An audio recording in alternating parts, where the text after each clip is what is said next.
তো বন্ধুরা, তোমরা সবাই কেমন আছো? আশা করি সবাই খুব ভালো আছো, সুস্থ আছো। আর ভগবানের আশীর্বাদে আমরাও ভীষণ ভীষণ ভালো আছি। আজকে তোমাদের বানিয়ে দেখাবো জামাই ষষ্ঠী স্পেশাল মিষ্টি দই। তো মিষ্টি দই বানানোর জন্য সবার প্রথমে এই মাটির হাঁড়িটাতে দেখো আমি টক দই লাগিয়ে নিলাম চারিপাশটা একদম ভালো করে। তারপরে দুধ জাল দিয়ে নিয়েছিলাম, তোমাদের আর দুধ জালটা দেখালাম না। 1 কিলো দুধ জাল দিয়ে ওই 1.5 পোয়ার মতো কমিয়ে নিয়েছি, 1.5 পোয়া কি আধা কিলোর মতো করে নিয়েছি।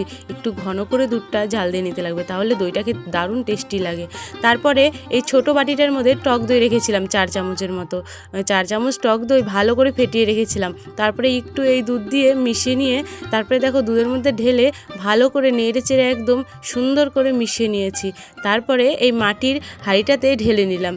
তো এখন একটা প্লাস্টিক ছিল আমার কাছে, সেই প্লাস্টিকটা দিয়ে মাটির হাঁড়ির মুখটা ভালো করে দেখো ঢেকে একদম বেঁধে বুঁদে আটকে রাখছি, যেন হাওয়া বাতাস ভালো মতো না যেতে পারে ওর ভিতরে, ভালো মতো কি যেতে যেন না পারে। এখন এই দেখো আমি দইটাকে কম্বলের মধ্যে চাপা দিয়ে রাখবো।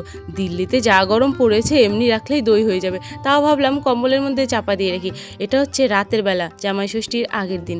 তারপরে সকাল সকাল উঠেই চলে এসেছি দইটা দেখতে।